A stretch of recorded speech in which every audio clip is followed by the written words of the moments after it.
Andy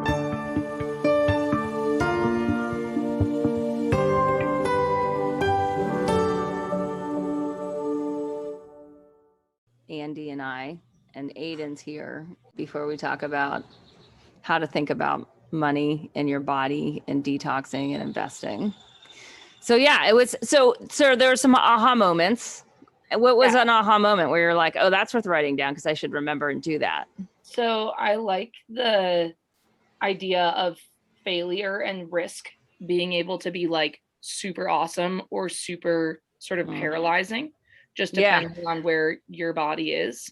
Okay, let's pause there because that right there is right in investing in detox right there. Because with detoxing, you get, you clean your cells and so they can communicate efficiently and do what they're trying to do. And one of the positive results of that is you get to experience the field of interconnected pulsation, which is informing your physiology into adaptability. So the more adaptable you are and the more grounded you are, the more risk you can take. The more risk you can take, the more you can fail, the harder you can fail, you know? And so in the beginning, what I find when people come into their first detox, if they've just been like a normal human being, like standard, we'll say standard American diet, something like that. But they've been maybe eating clean, like the cleaner version, less carbs, like that kind of stuff. But still, their relationship with their emotional body and their physical body isn't that well established. I don't know, for lack of a better word. And there's a cost to that. There's a cost, right? And so how do we even start to talk about, like, when people learn how to live in a detoxed state, that there's not inflammation? I mean, we really have to say, like, what is the cost of chronic systemic inflammation for anyone on the planet right now, knowing that 3 out of 5 people are dying of it right now and more will in the future? Like, there's obviously the cost, there's death. So how do you evaluate that? Like, okay. I mean, because you're the banker.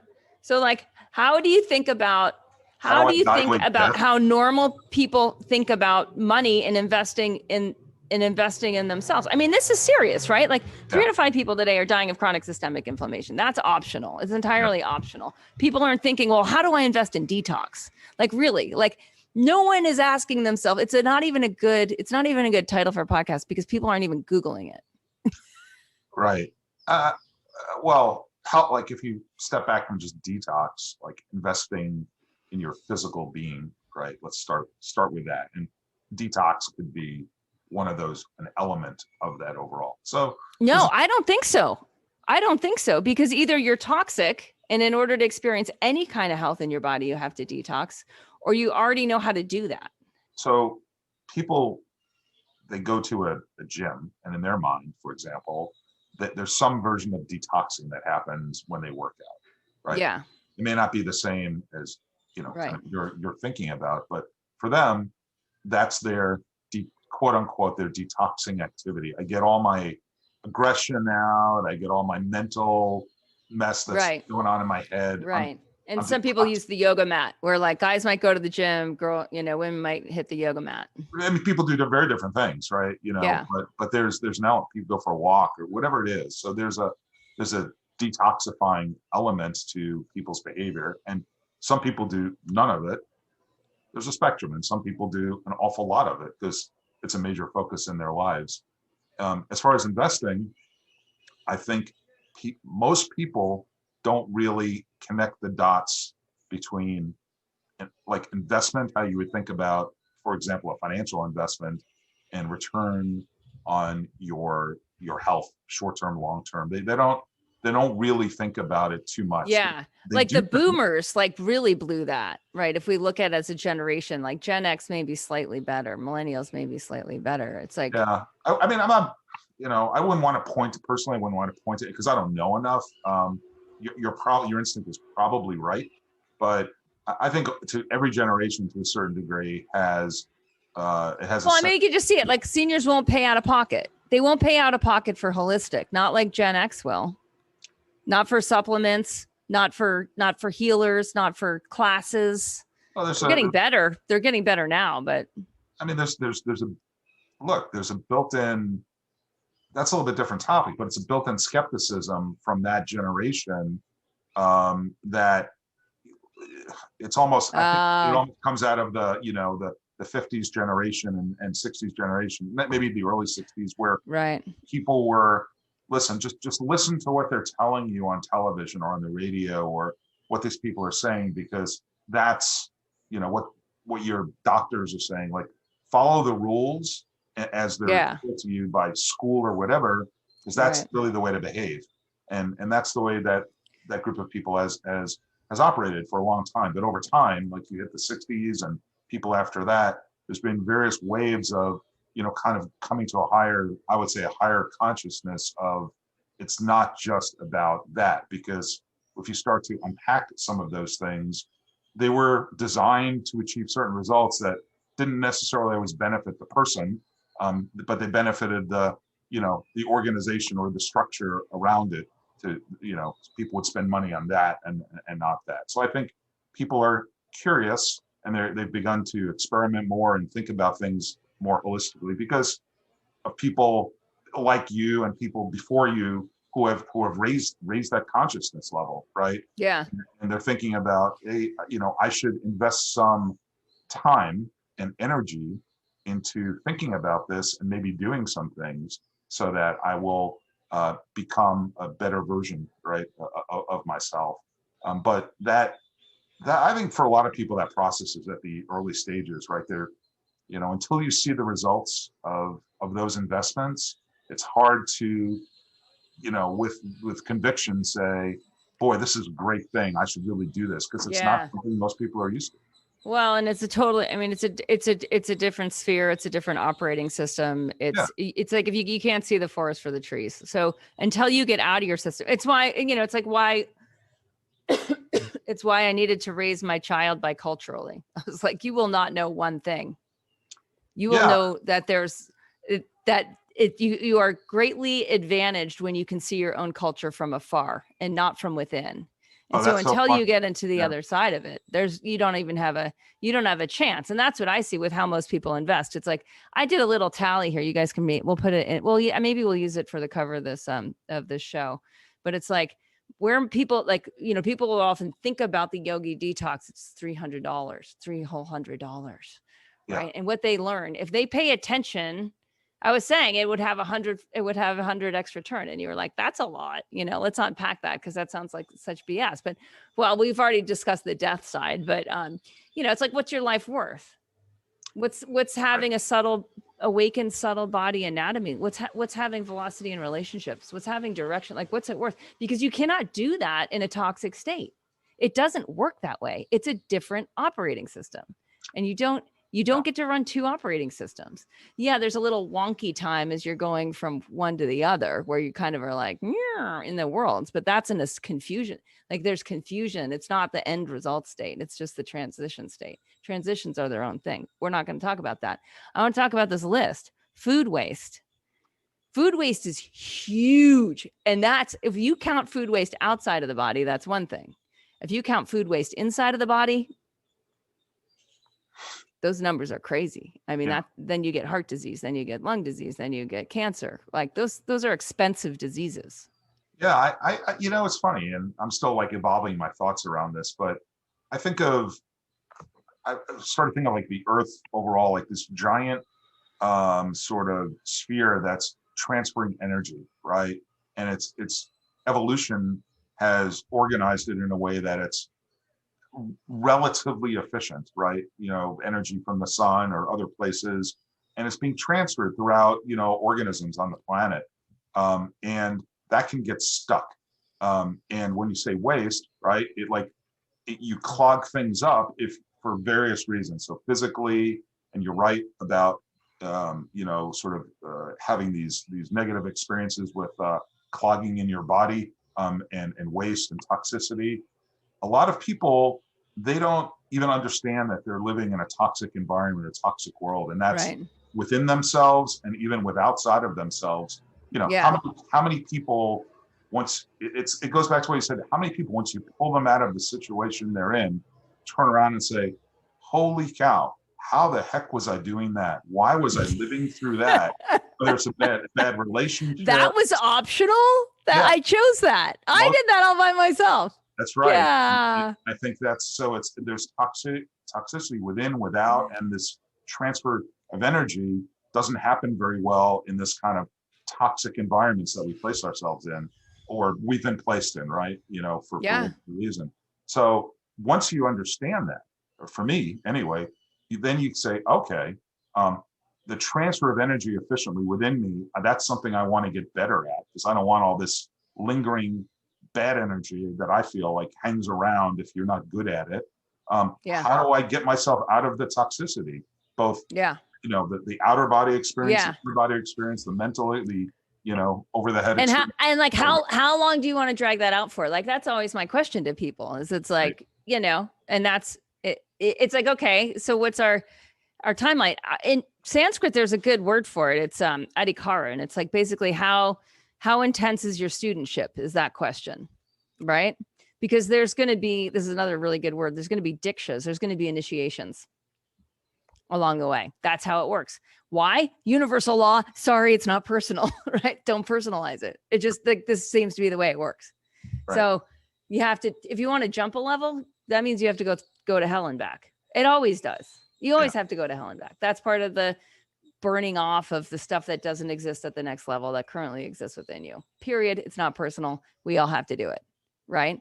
And so when people don't get the memo that it's not personal, they personalize it. And that's where I find having a guide, like investing in a guide, like the idea of trying to do this alone is so freaking foolish. I mean, doing really anything alone without an expert, to me at this point, and I'm not saying like Svadhyaya is number one, self-study is number one, and then like get input from people who've been there and back a few dozen times. Why wouldn't you? It's so much, it'll be so much quicker results, better results, and leverage people's experience, leverage their knowledge.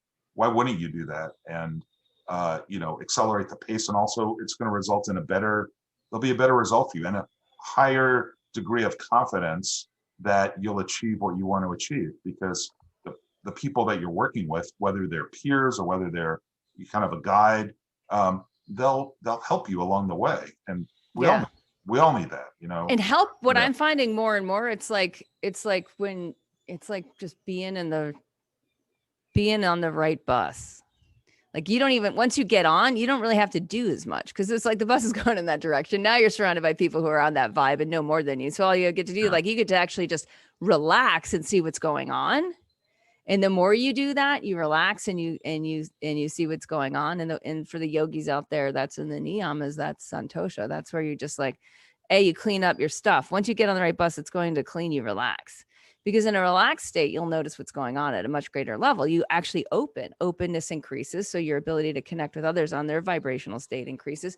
So I'm always just like, once you get in, just chill. Cause like, it'll happen. It's happening. Just attune and ride. It's like making sauerkraut. So okay. I don't get that one, but yeah.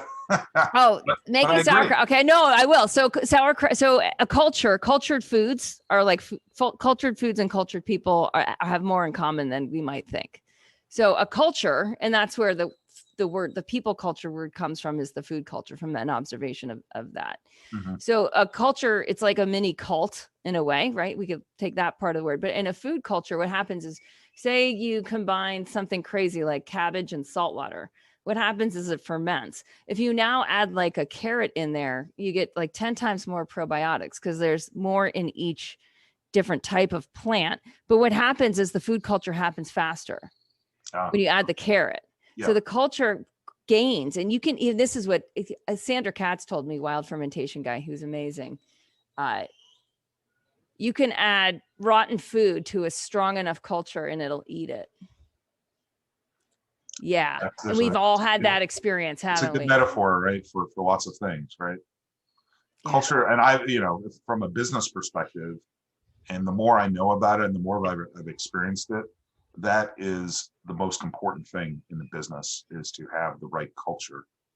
Because if you don't, it doesn't last. It doesn't, there's no sustainability. People don't have anything to kind of lock in on and feel a part of, there's no field of connectivity. I mean, essentially that's what a culture is a field of connectivity, right? If that's not happening, it falls apart. Yeah. So yeah, getting back to sort of what you're saying, the sort of the question of. Well, this is what I'm talking about. So we've talked a little bit about positive stress and negative stress. So we have to, if we're going to talk about good investment, we also have to talk about what actually changes overall with people that invest in detoxing, because we have 20 years of data on that. That's not nothing, right? Like we know. Yeah. And what we know is that the costs related to negative stress falls away, sort of effortlessly falls away. So like not doing like your weekly budget and trying to cut costs. We're not talking about that at all. We're just talking about negative costs seem to fall away. And when you take a lifetime value of that, those numbers really get scary. I mean, that's where you get into the hundreds of thousands of dollars pretty easily. So it starts off with food waste, eating out, packaged food, retail therapy, alcohol, supplements, all sorts of healthcare, blah, blah, blah. That is more negative in nature than positive in nature. That these things seem to just go away. And as far as what I can tell is people decide in high quality, low quantity experiences, because they also love being in solitude and silence more because of the deeper connection with vision and reflection. And it's one of those key strategies with radiant longevity, right? It's something that naturally arises. So in the process of that, what we find is like people start to detox and all of a sudden their food costs go way down, and they're not trying to, but they're eating a much more nutritive, nourishing diet. And then we also find that they're not trying, we're not trying to do these things. Like this just happens. It's a secondary benefit. Alcohol costs just disappear. I mean, they go to negligible. And it's not because the person doesn't enjoy a glass of wine. They're not like being a prude. It's not like that at all. It's just that the cost of alcohol in the body, it's fermented sugar. Like sugar's not a good investment. There's just no way around it.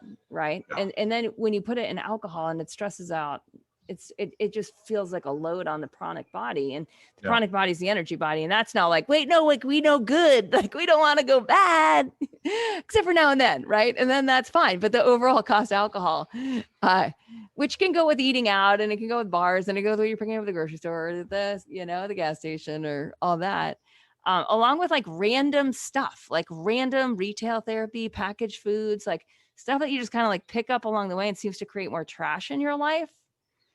Right? Where you're just like, there's just too much stuff. So instead it's like, I want exactly that. And I only want one, because like more is so not better, more is worse. Like more, and that's on the inside of the cells, and it's on the outside in our material world.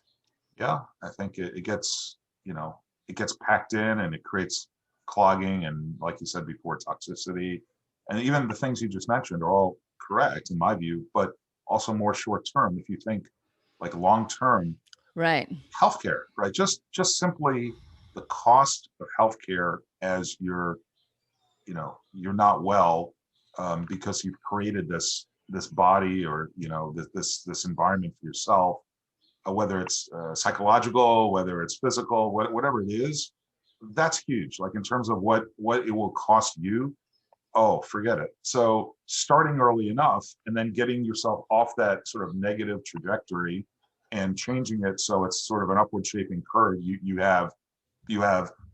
now eliminated, or you've greatly reduced the chances of spending tons of money on healthcare in the future, and obviously the food, the alcohol, and those kinds of things. But you've also, now you're going to start to accelerate, and it builds, right? So it's like it's interest, on money. It's the same thing. You start to build returns, because one thing leads to another, which leads to another. And it's not linear. It's sort of a logarithmic, curved upward hockey stick shape. Compound effect shape. You could draw it on paper, and you could talk about it, but until someone lives it, then they don't really realize it. But once you start living it, because they're in that dimension. I mean, that just goes back to like, if you're in that that to me is what's the hardest part about it is there's like an emotional addiction in that sphere. We call it emotional ama in Ayurveda, and it's like that can be what blocks people from investing smart in themselves and getting on the right bus and the whole thing. And it's like, how do you break that barrier to people that are just, what do you think? How how do you let more people in the door? It's a barrier. It's like it's so, because I feel like that's really what we're trying to do now with you and me here together. It's like, that's part of the nut we're trying to crack. I think we're trying to, first rate, make people aware, right? And with a believability, with a experience, with the kind of, examples of like, this is real and you need to pay attention to it for yourself. So it's like if we look at our yoga health coaches, it's like I keep trying to get them more involved with their communities and get outside of the people they already know. Right. Yeah. And that's a huge part of it, is like, you've got to talk. If you know more, you need to talk to people who know less. And unfortunately, what happens, because people get comfortable with people like them, is people who know more hang out with people who know more. And then you have these, and I spent a good 2 decades in that environment. It's really fun. Yeah. Right. But then the problem is like, we don't bring culture along on the ride, and then they get sicker because they're up against pharmaceutical companies and big food industry and the oil industry. Those are big. If you go back to my example before of energy, right? Like energy transfers from, like the sun to plants to animals to people and all that kind of stuff. Knowledge is the same thing, right? It's almost a mandate on people. Like, if you have the knowledge, if you have this understanding at deeper levels, you're almost forced. You should feel the obligation to do what you can to help educate other people who aren't. Because that builds what you're calling the culture, and helps raise it up in ways and awareness that it's not happening. And that's the thing. That's why I feel really passionate about what we do. It's not really happening that well right now. People are still operating in their like big silos or groups, and they're not connected. Well, and even, people asking me about the simple detox, like one of the questions was like, is it a packet? And I'm like, kind of. It's like a wisdom packet that you live and it gets inserted into you. Right. But it's not a bunch of like dead plants in aluminum foil that gets shipped to your house. Although we've done that. Like, I did have herbal formulas at one point, and they're amazing. And man, yes, we'd go outside and pick a dandelion and like get connected. There's this level, exactly what you just said. It's like, what we sell is wisdom. Like, that's our market, is wisdom. It's just that. And there's not really a carbon footprint to wisdom. And it's a reverse. It's a negative carbon footprint, right? Because all of a sudden you get more connected in yourself, which makes you more connected to your ecosystem. Like, those two things just can't not happen. I think what you were talking about too, and I was thinking, when you were just talking about that, I was thinking of like, what switched for you? What is the biggest lever for you moving into a detoxification? Is it me? Is it like being connected to someone who knows the way? I would say you are the biggest lever, because the first thing you did is just sort of educate me personally on like, these are things you don't know because you've never been educated on it. So let me explain that to you. And that's been a process, right? It's kind of like me and our P&L, and you're like, come to the P&L meeting. And I'm like, I'm busy. Right.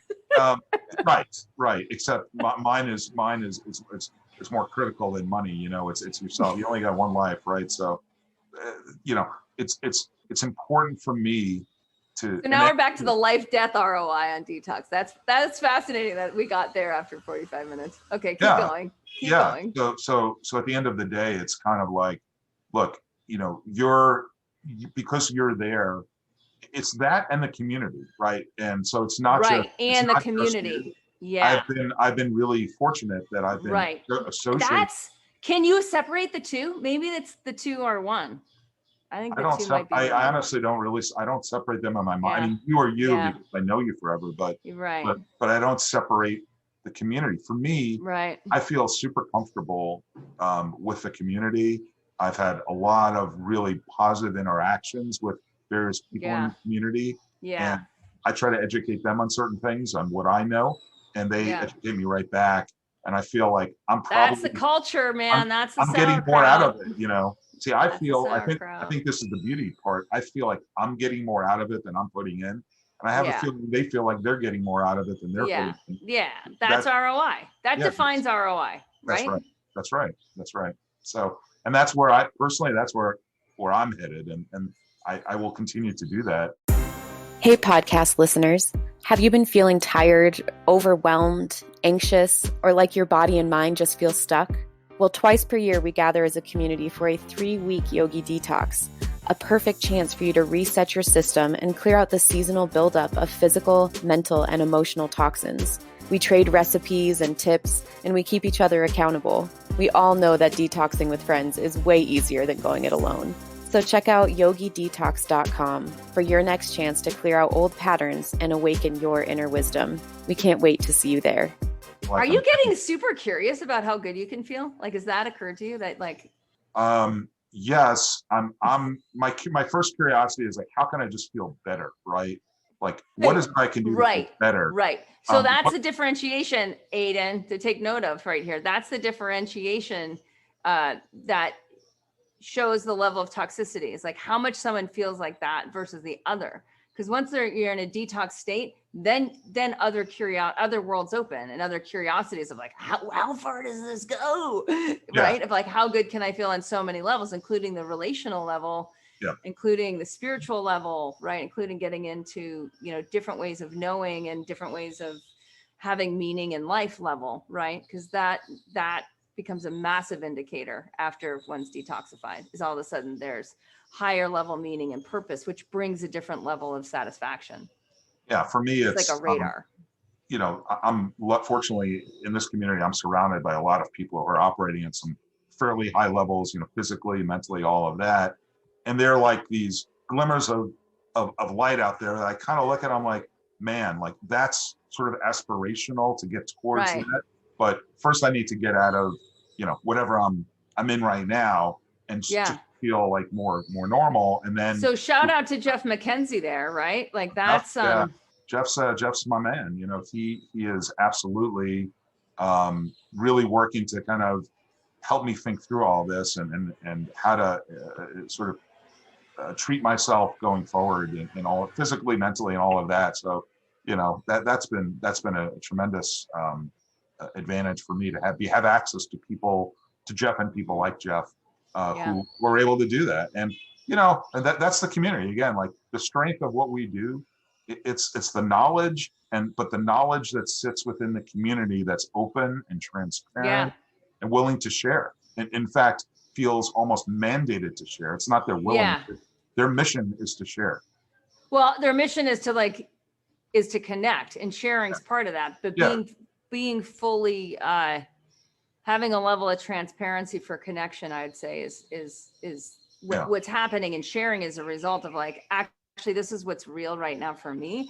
And then other people are like, oh, I'm not the only one who's been bulimic for 30 years or something like that. And then there's a connection and a depth and a like, okay. And then someone else speaks up of like, oh, I was there last year, and like, this is what just chill in the culture, it'll all work out. If you go into a lot of big companies where I've lived, there's an awful lot of judgment that goes on from the time you walk in the door to the time you leave. You're being judged. So protection. So people are like protecting. There's judgment, and so people react to it with like layers and layers and layers of, I got to protect myself. And part of this transition into this is like, well, that doesn't really happen here. So I can get rid of those things. And I think most people who come into that find that very, very quickly. And that's all that's a different dynamic, right? And I think it's super helpful. That's dynamic groups and velocity of relationship, right? Like all of a sudden you're in a dynamic group. The culture of the dynamic group has more openness, connectivity, honesty, vulnerability, like all the ingredients plus directionality of like, this is where we're going. So it's not just that. It's like, this is where we're going. And then this is how we show up in here. And then there's just so much more velocity of progress for the whole group. And I think what's important for people to realize, for me, is like, hey, this is not just talking and philosophy.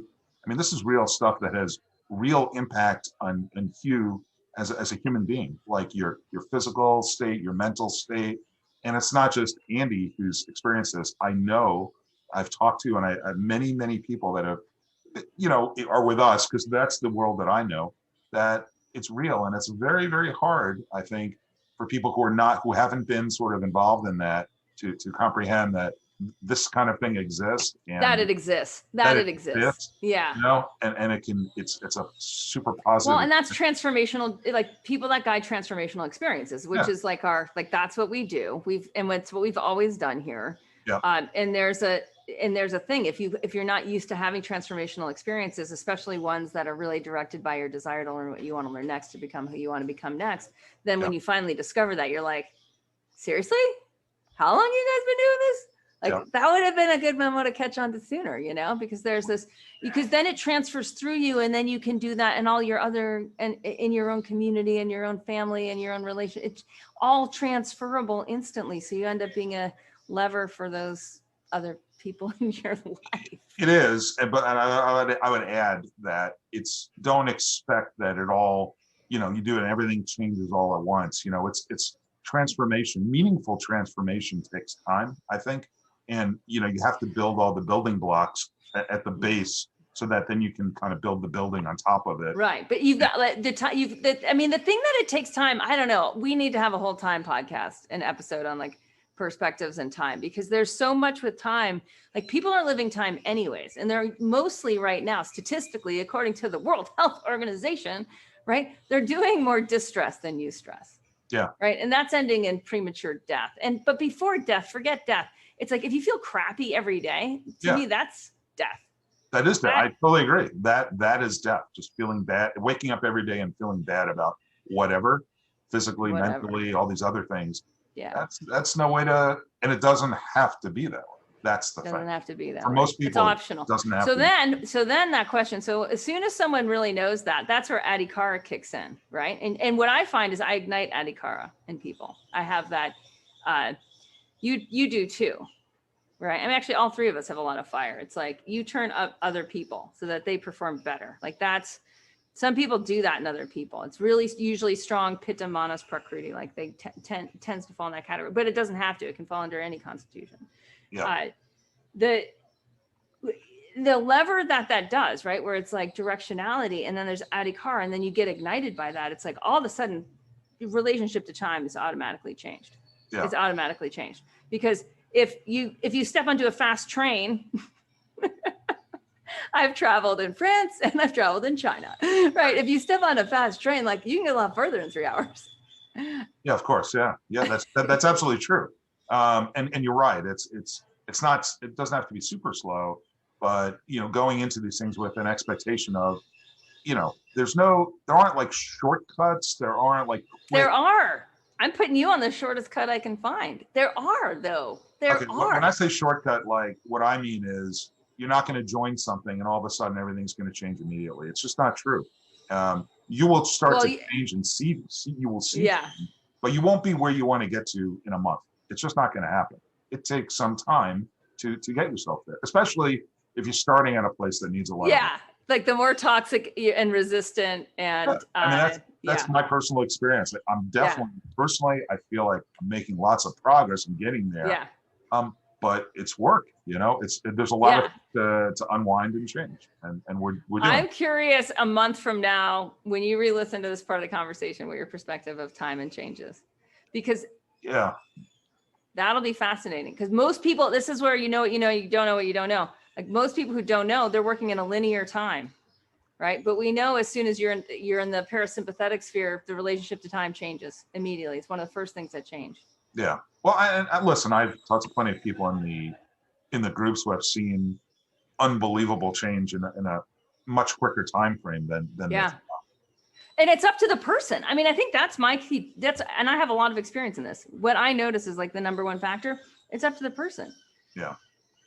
Some people are they've had it up to here with themselves. Nothing's working. They're tired of their own shit. They're tired of their own bullshit. Yeah. Everyone else is tired of it too, by the way, usually by the time you get to that point, right? Some people two massive triggers for liminal are near-death experience. That one always wins, and psychedelic experiences. And psychedelic can go either towards near death. There's plants that do that. And then there's plants that just go into like, here's the other sphere, get to know it, check it out while you're here. Use the drug to get there. But then, wow, all of a sudden you can be in a different mindset. So near death experiences, but we can also choose. And I think, that's where what I'm looking forward to in the next, journey of working with peak performers at at Yoga Healer and doing the health club is really getting clear on like what exactly are the habits, and how easily can they be adopted, and how, and so that even like the simple detox, right? How simple can it be to find these accelerators together? Because when we do that, I don't know, I think it's really up to the person. And if someone, whatever, you just want to dip your toe in, there's nothing wrong with that. But it doesn't mean that the opposite doesn't exist. No, like you said, there's a slow train and a fast train. Just get on a train. Get on the train. Yeah, get on the train. Exactly. That really is the key. Yeah, because otherwise you just don't know what you're not moving, right? You're not moving. So I see it every day.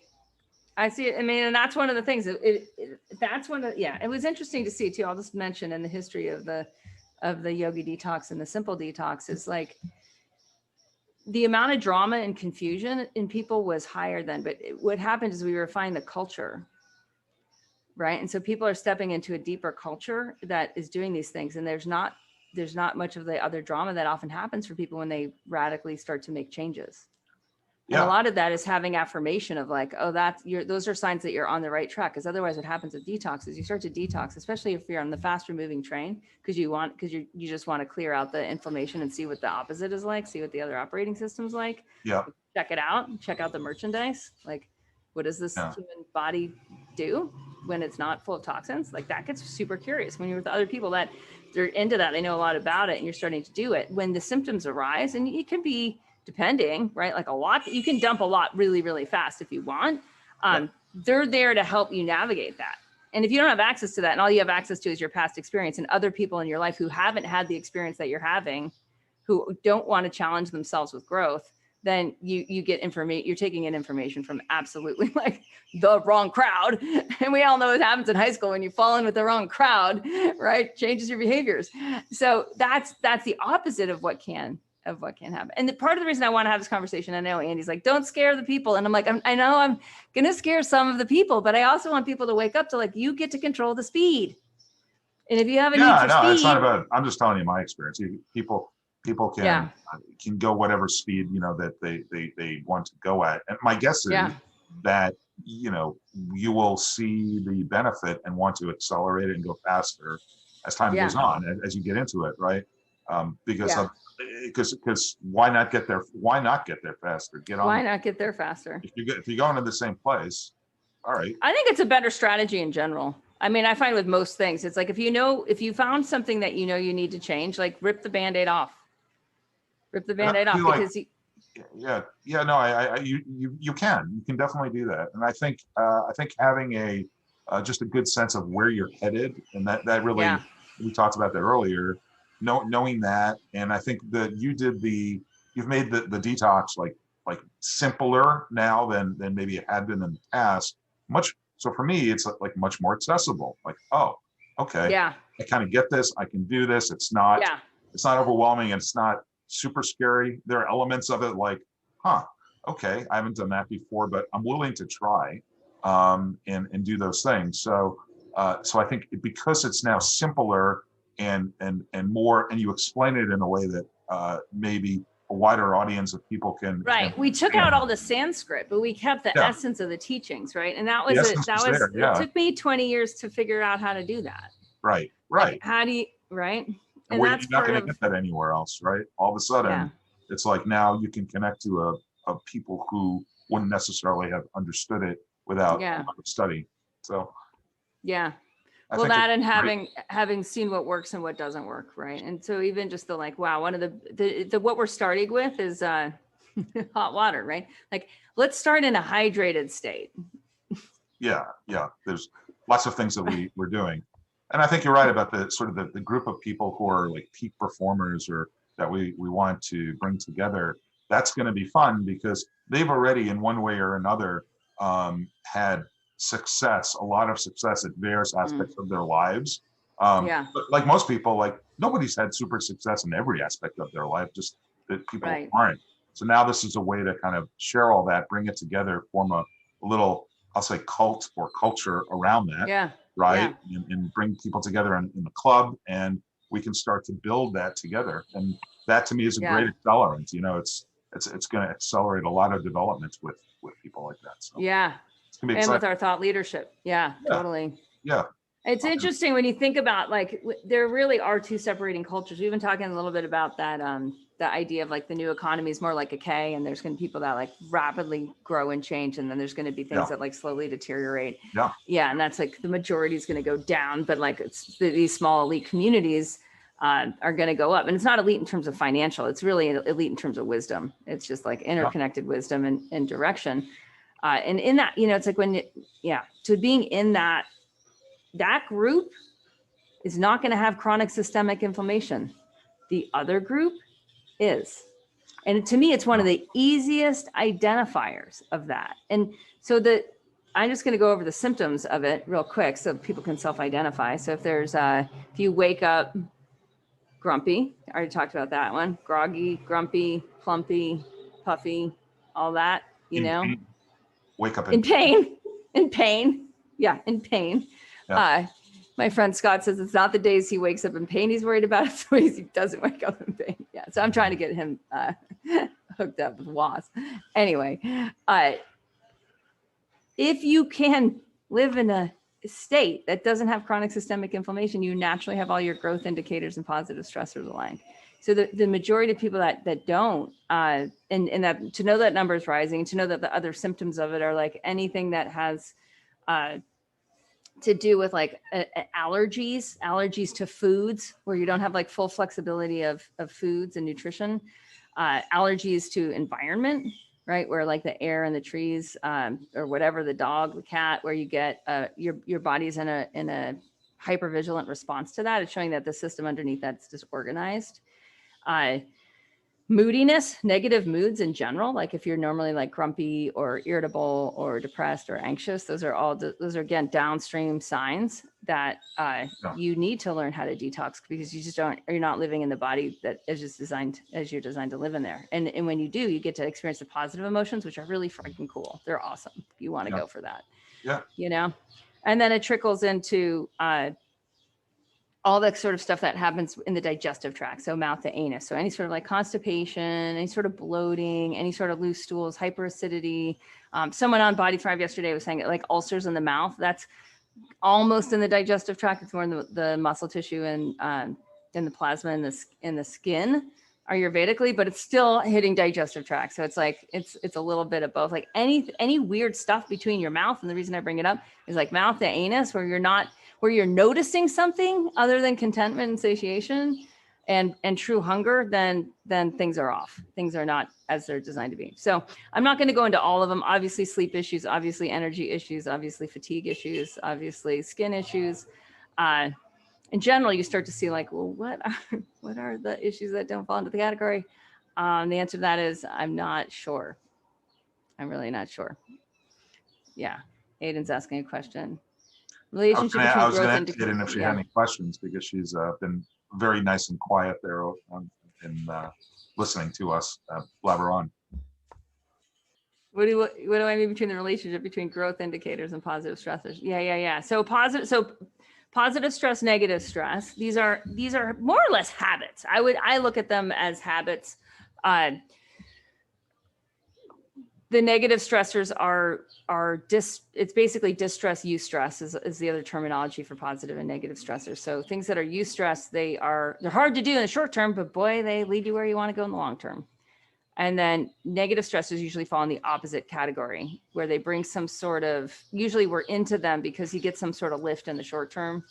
Like vasodilators are a really good example of this, like caffeine and alcohol. You both get vasodilation, which feels like relaxation in a way, or it feels like energy or relaxation, where your blood vessels open. That's vaso, and dilation is like things open up. You get to experience that cool state of openness, but the problem is you didn't earn it, and it taxes the organs to like clean it up. Like sugar, right? If you or food, candy bar, things like that nature, it's like, hey, you get a sugar high right away, but you know where it's going right at the end of the day, right? Yeah. It's not, and that could be alcohol, sugar, or sugar. Yeah. It can also be snacking between meals, where you're just raising your blood sugar too frequently. Because what we find is like most adults should go more towards using a positive stress of intermittent fasting. Like that seems to statistically work across the board. There's a question about pregnant and postpartum women. We won't get into to here, except for that, like what I find in general is like understanding that the more you're in a deep relationship with fasting and nourishment, that everyone grows better with that. So that's really where we start with a simple detox. Is like this is where it starts. You just have to understand. You need a first person experience of it. I also think it is important to note, because I'm not a young person any longer, although mentally I think I'm young. It's never too late to start these things, right? That's the thing. No. A lot of people think, oh, I'm past the point of correction. I'm already on a path that can't be changed, and that is so far. Did you ever think that? Were you there? 100%. 100. When was the last time you were there? How many months ago were you there? Probably a year and a half, something like 12 that. months ago, 18 months ago. Okay. Yeah. Like, just, it's like, wow, this is. So had you given up hope? Like, was there hope or not? No, I wouldn't say hope. It wasn't like, like that. It was just, well, I kind of know how this is going to go, whether it's professionally or just physically. It's like, well, it's kind of laid out in a way that I look around and I kind of see the path that other people are going down, and it becomes, well, that's just what's going to happen, right? Because that's what happens. And then you're exposed to other things, and you realize, and you see, and particularly you see experiences of other humans that I've dealt with, within our community, and you realize, hey, a lot of these folks, they didn't start this the day they were born or anything close to it. They started doing things later, and all of a sudden they got themselves off of trajectories that were not going to be good, and now they're incredible trajectories, like amazing people, human beings that have done things that probably were unfathomable to themselves a while ago. And that's kind of where I see myself headed, and that's been a revelation and a great positive thing. So it's it's certainly never too late to get going. I haven't reached any point of end of journey or anything like that. But that's not the point. There is no end of journey. Like, even that, it's like, that's the old thinking, and it's the old vocabulary structure. And it's so embedded. Like, you start to realize, like, you start saying things and you're like, I'm saying something I don't even believe anymore. Yeah. And that's a sign you're making the leap into the other operating system, is you're like, those words together don't make sense. Yeah. Yeah. So, right. So I think that's where we're headed. And I think, as long as folks maybe who are listening to this, understand that it is, people say it all the time, but it really is never too late to get started on this kind of a journey. In fact, to some degree, I'd have to say, from my experience, it's been beneficial to start a little bit later, because I know a lot more and it's easier for me to learn, about, and I think it'll be easier for me to accelerate the process. That's right. And do it, jump in and go get up the curve a lot quicker for whatever reason. Yeah. That's my experience. Totally. Well, and the part to me that's really great too is that when someone starts in a certain category, from behind, whether it's body or, like, you'll experience it in our community, like some people be way behind in finance and other people be way ahead. And that's why we're going to start focusing on that with you. It's like when you're just behind in a category, and then you get serious about it, like you use all that's where your strengths to leverage of like, oh, now I'm serious about this. I might as well just go check that out. Right. Well, that's one of the things. So, and that's a growth indicator. That, to answer your question, Aiden, that's a mindset growth indicator, is that. So, like, willingness to learn, and then the accelerator in there is being all in. So the more someone is all in with a willingness to learn, man.